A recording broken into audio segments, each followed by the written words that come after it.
უკრაინელი სამხედროები ფრონტის ყველაზე რთულ მონაკვეთზე რუსეთის საოკუპაციო არმიის პოზიციებს არტილერიით ბომბავენ.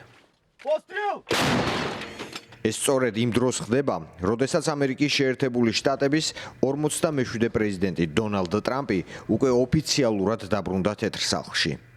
სანამ ახალი პრეზიდენტი ინაუგურაციისთვის ემზადებოდა, უკრაინის ეროვნული გვარდიის მე-14 ჩერვონა კალინას ბრიგადის სამხედროები პოკროვსკის ფლანგს ამაგრებდნენ. უკრაინის მცველებს იმედი აქვთ, რომ ამერიკის შეერთებული შტატების 47 პრეზიდენტი გააგრძელებს კიევის მხარდაჭერას და ამით რუსეთის იერიშებს შეაჩერებენ.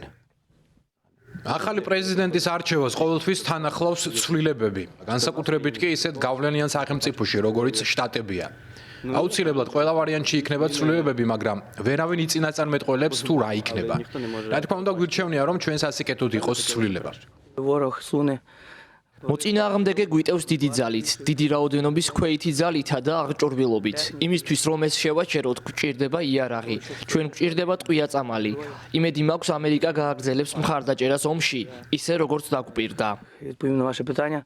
დონალდ ტრამპმა ჯერ კიდევ საარჩევნო კამპანიის მსვლელობის დროს დადო პირობა, რომ ომს უკრაინაში 24 საათში დაასრულებდა.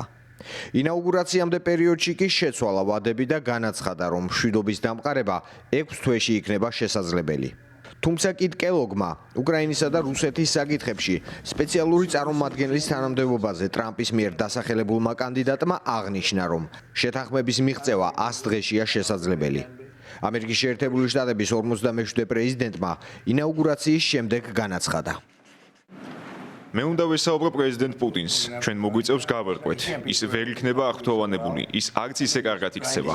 ბევრმა იფიქრა, რომ ომი დაახლოებით 1 კვირაში დასრულდებოდა.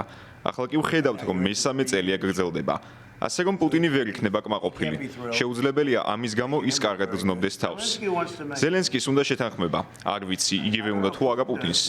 შეიძლება არც უნდა. უნდა დასახმეს შეთანხმებას. ფიქრობ შეთანხმებაზე უარით ის რუსეთს ანადგურებს. დონალდ ტრამპს პრეზიდენტის თანამდებობის დაკავება მიულოცეს უკრაინის პრეზიდენტმა ვოლოდიმირ ზელენსკიმ და ვლადიმერ პუტინმაც. ორივე მხარე მშვიდობას მთავარ ამოცანად ასახელებს. ტრამპი ძლიერი პოლიტიკოსია, წარმატებას უსურვებ მას და ამერიკას. უკრაინამ მზადაა ითანამშრომლოს ამერიკასთან, რომ მივაღწიოთ მშვიდობას. ეს შესაძლებლობა უნდა გამოვიყენოთ. რაც შეეხება სიტუაციის დარეგულირებას, მინდა აღვნიშნო, რომ მიზანი უნდა იყოს არა დროებითი ზავი ან ძალების გადაჯგუფებისა და გადაიარაღებისთვის დროის გამოყენება, რაც თავისთავად კონფლიქტის გაგრძელებას ნიშნავს, არამედ გრძელვადიანი მშვიდობა. ის დაფუძნებული უნდა იყოს ყველას, იმ მოქალაქეების კანონიერ ინტერესებზე, რომლებიც ამ რეგიონში ცხოვრობენ. ჩვენ, რა თქმა უნდა, ვიბრძოლებთ რუსეთის ინტერესებისთვის. უახლოეს მომავალში გამოჩნდება თუ რა პირობებით და როდის გაიმართება მოლაპარაკებები ომში მონაწილე მხარეებს შორის. თუმცა ამჟამად მოსკოვი და კიევი ცდილობენ ბრძოლის ველზე მეტი უპირატესობის მოპოვებით საკუთარი პოზიციები გააძლიერონ.